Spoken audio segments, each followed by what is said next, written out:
Hi viewers, welcome back. This is Khalid Mahmood with another video. The topic of the day is that how to configure the setup of ArcGIS Enterprise and then the dashboard creation. So if you are new to the channel, so let me introduce myself. This is Khalid Mahmood and I am running this Geo Magazine YouTube channel. And you can find a lot of GIS geographic information system related videos. And before going into this dashboard and ArcGIS Enterprise creation videos, I am going to recommend you to watch these three videos if required for you. If you are not aware of the steps described in these three videos, then you can watch these three videos and then you can move on to the current video. So the links for these three videos are available in the description. So let's jump into the main part of the video.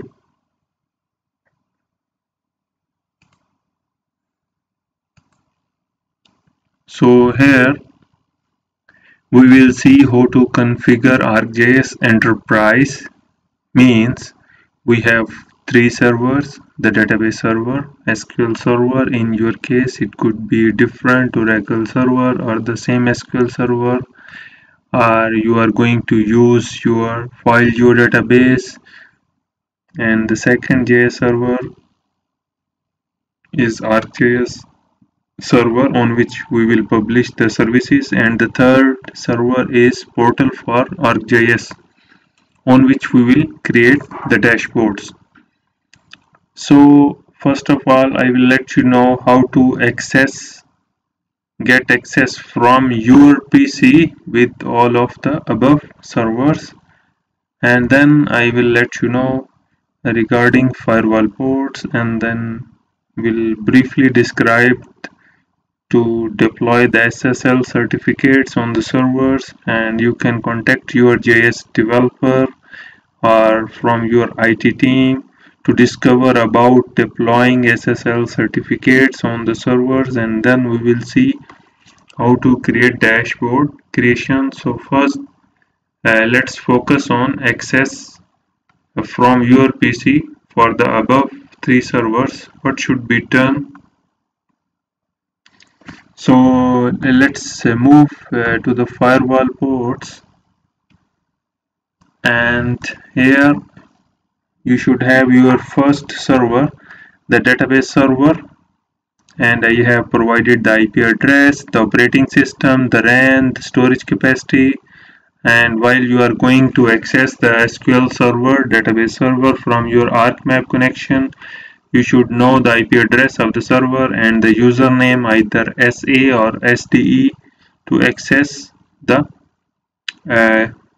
database server. And after that, your second server is ArcGIS server 10.7.1. This is the version right now I am using, and you should know your server IP address.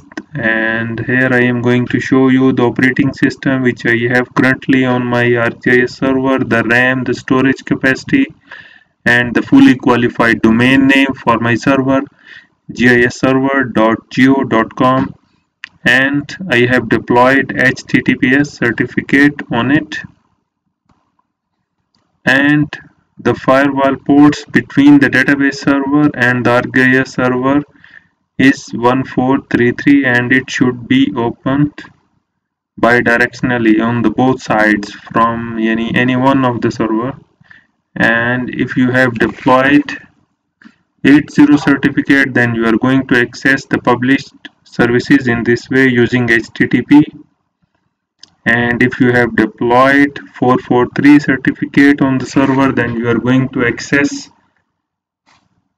the published services using HTTPS as mentioned.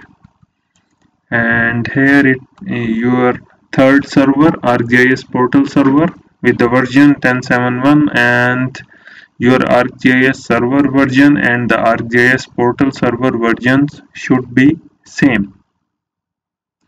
So you can see the portal IP address, the operating system, the RAM, storage capacity, and the fully qualified domain name gisportal.geo.com.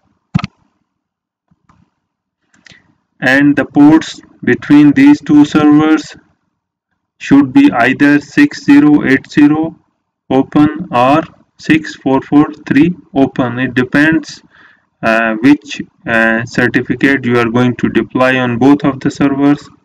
So if you have deployed 80, then you are going to use to access the portal server with HTTP as mentioned, and if you have deployed the certificate 443, then you are going to use HTTPS as mentioned.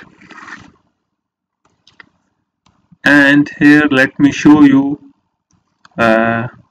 your PC should have access to these three servers, on which ports your PC or laptop should have access to the database server by opening the firewall port 1433. I will show you how to check that your PC is getting access to this database server or not, and then you should know your PC should have access to ArcGIS server on either any one of the ports 6080 or 6443, and your PC or laptop should have access to the ArcGIS portal server on this port 7443. So let me show you how you can check that your PC has access to the servers or not.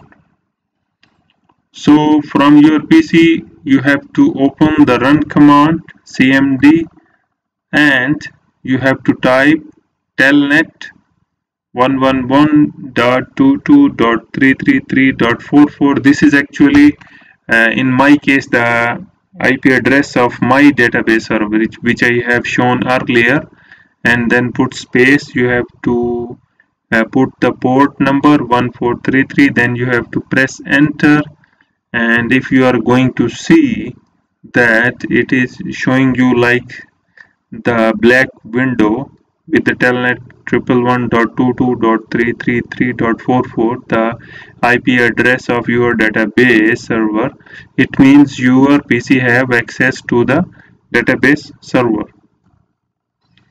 So next, from your PC, if you want to check that your PC have access to the ArcGIS server or not, then you have to open the command window again by closing the previous one, and you have to type telnet space the IP address of your ArcGIS server and then space 6080 if the certificate has been deployed with this one.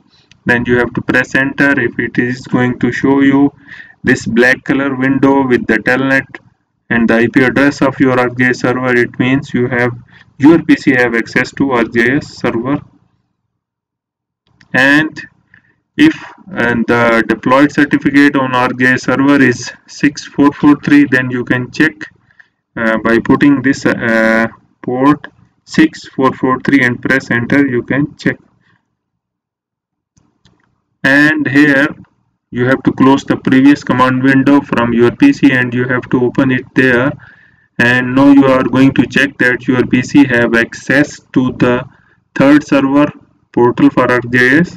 So you have to type telnet space the IP address of your portal server, then space single space, then type 7443, then press enter. If you will see a black window showing the IP address, it means your PC have access to the third portal server. So if you are facing any issue by accessing, you can check the IT administrator of your company or the GIS developer from your friends list. So now let's move to the dashboard creation part.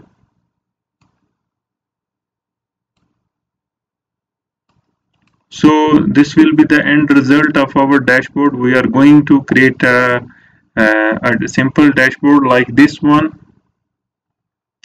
So first of all, from your PC, so by opening this as an image in the small view is to keep you remind that you are accessing your own PC, not going to any one of the servers. So all the web browsers you have to open from your PC which have access to all of the servers on the defined ports, and by checking the telnet command options as I have shown it to you.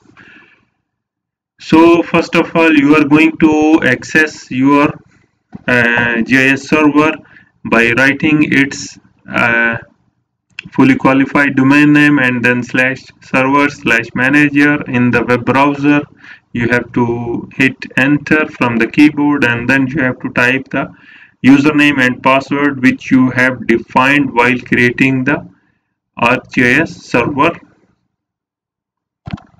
And after that, we are going to check that our publishing tools service is started or not. So make sure that the start button should be in the light gray color. It means the publishing tools is started already. And after that, you have to open your ArcMap from the PC which have access to the servers. So then you have to go to catalog window, and then you have to expand GIS servers, and you have to click on add ArcGIS server, and you have to select publish GIS services. Actually, you are going to add a GIS server into your catalog environment to publish the MXD services. So you have to click next, and in this window you have to provide the server URL as mentioned, and it depends on the deployed certificate on your GIS server. If it is deployed as HTTPS, then you have to use like this. If it is the deployed certificate is HTTP, then you have to use the other way as mentioned in the bottom of the image.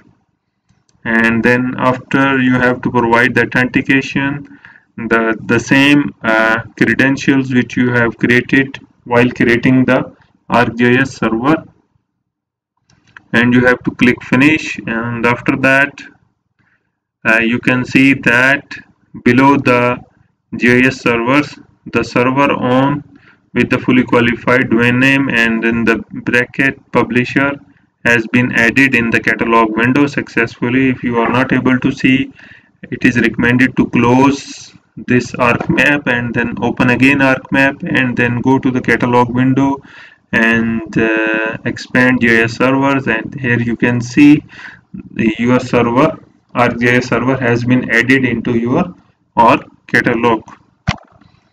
And after that, you have to create an enterprise geodatabase if it is not created already in your SQL environment. So you have to click on Windows and click on search, and you have to type create enterprise, and the reference video number 2, the link is available in the description of the video. So I strongly recommend you to watch the video if you don't know how to create the enterprise geodatabase. And after you came to know, then you can continue from this part.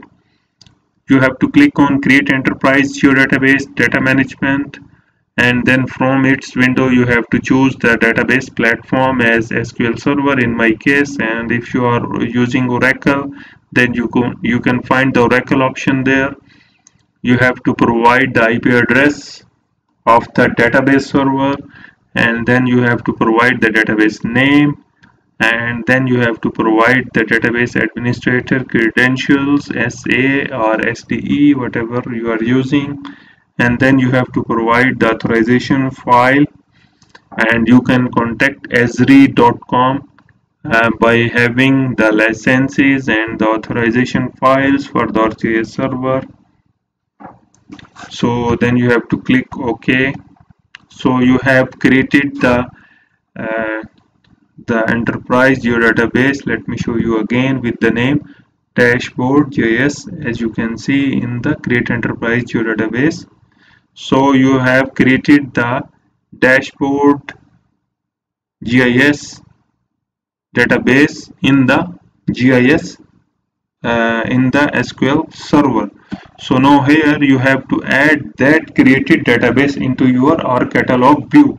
So you have to go to the catalog view and you have to click on add database connection from the database connections, and here you have to select the database platform, the same you have used while creating the database SQL server. You have to provide the instance, you have to provide the database authentication, you have to provide the username and password, and then you have to select the database which you have created earlier.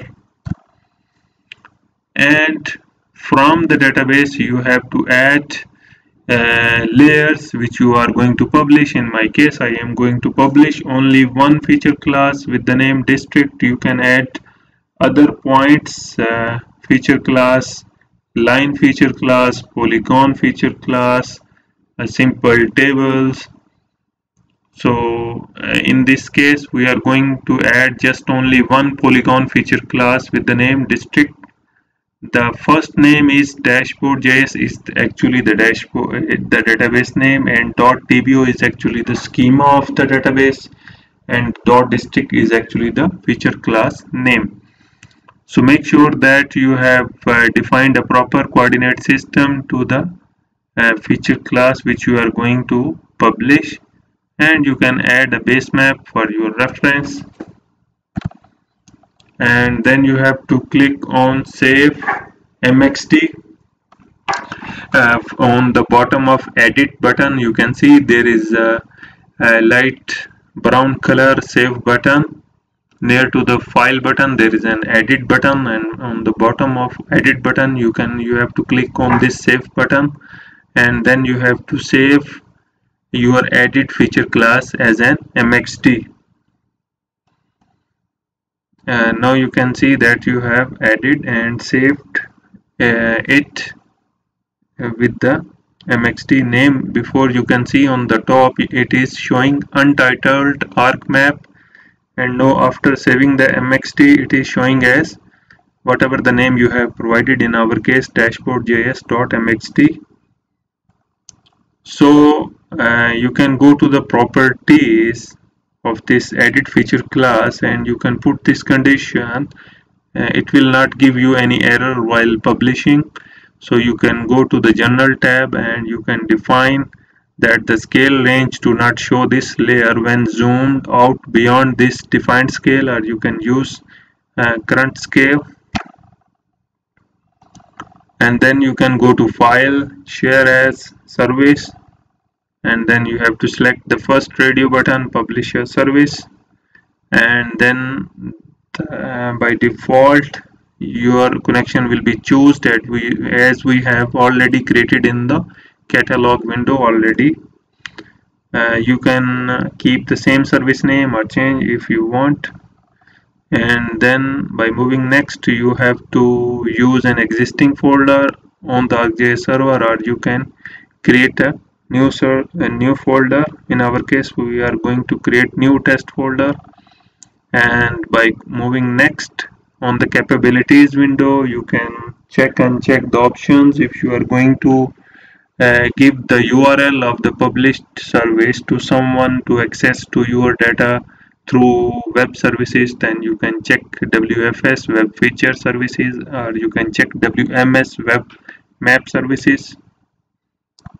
And in the item description you can provide some summary, at least 1 or 2 tags, and then the description as well. And before click on publish button, you have to remove any edit base map, and then save your mxt again, and then click on publish. So once the first time by clicking on publish, if you will get such error in for example this one, then again you have to just ignore this message and click again on the publish button, and then successfully your service will be published. And after publishing successfully the service, you have to again go to the GIS server manager, and then you can go to the uh, services tab, and then you can find the test folder which we have created, and you can see the dashboard GIS service is there which we have created successfully. And you have to click on this dashboard GIS, and here you can see you have to click on from the left side. By default the general tab will be clicked, so you have to choose here the capabilities, and here you can see that there are two URLs. One is the REST URL and the second one is SOAP URL. So basically in dashboard creation we are going to use REST URL. So now we have to create the dashboard, so we have to log into the portal from the same PC which have access to the GIS portal, as I have shown earlier how to check the access of your PC with the server. So you have to log in. Let me show it to you again with the same credentials which you have used while creating the GIS portal. So after sign in or login, you have to create on the content, and here you can see a button create new folder, and you have to provide a folder name. And after that on the top left side under the content you can see add item. So click this add item button, then you have to click from the web. So actually here we have to provide the REST URL of the published MXT service earlier as shown below. So once you will click on add button and then click on from the web, you will see this window, and here you have to provide some tags. Click on add item. Once you click on add item, it will look like this one. So here on the top you can see this, you can see the URL of your dashboard. You can I will make another video how to control the sharing of this dashboard link within your organization or out of your organization. So just leave a comment if you want to learn how to share the dashboard URL within your organization or outside your organization. So I will create another video on this. So here let's move next. Here you have to click on open in map viewer as highlighted by this orange box.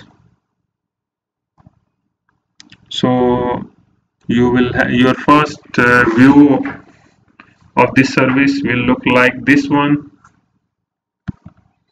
So you can click on base map and you can change, you can select the base map whichever you want, and by moving the mouse under this dashboard GIS tab and then the published feature class, you will see the three dotted buttons just below the feature class. Once you will click, you can control the transparency, set visibility range, rename, remove, enable pop-ups, configure pop-ups, create labels, hide in legend, description.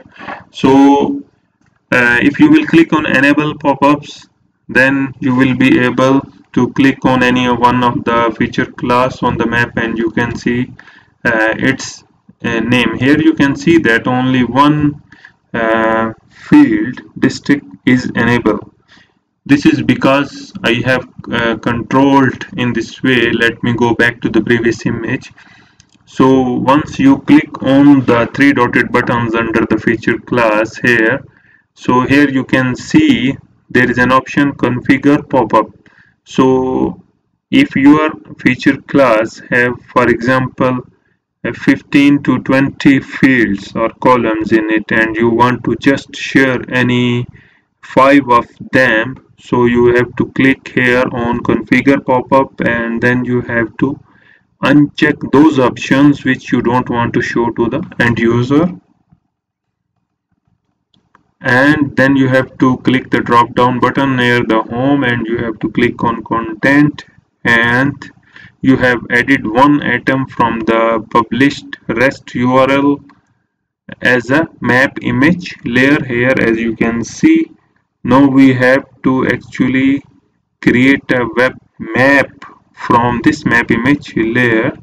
So you have to click on this three dotted button and then click on open in map viewer. So we have actually opened this map image layer in the map viewer.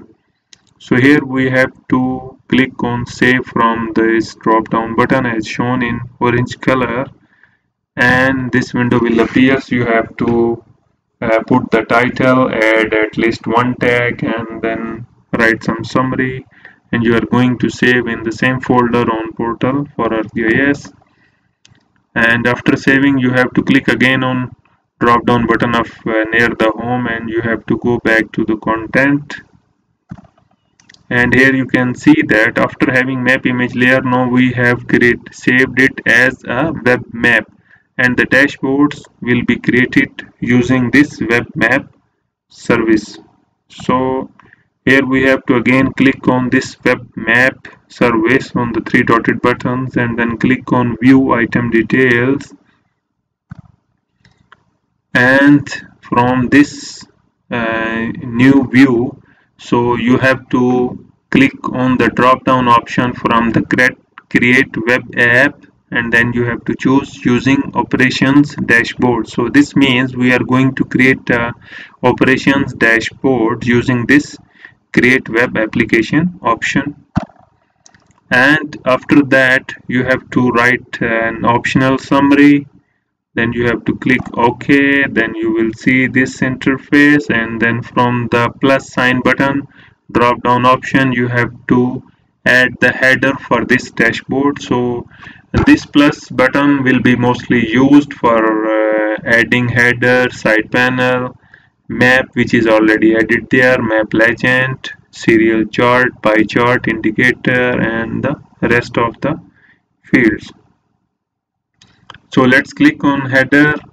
So you can control the size of the header, the title, the subtitle, and then after any change in the dashboard, this highlighted area will be appeared as a dark blue color option. This is in my version, in your case it could be different. So after doing any change in the dashboard, you have to click on the save button, and after that again you have to click on plus sign drop down button, and you have to add an indicator. Actually we are going to use our feature class, we are going to use the different columns or fields of the feature class to show it with the different statistics, with the different values on the dashboard. After creating indicator, as we have only one feature class in our published MXT, so we have to select this district feature class, and then this window will appear with the three options: data, indicator, and general. And this is for the indicator, and on the general you can see that we have already selected the layer feature class, this district, and by default you can see the statistic is count. You can change as there is a drop down option. So this 855 means the published feature class has 855 records or rows in it.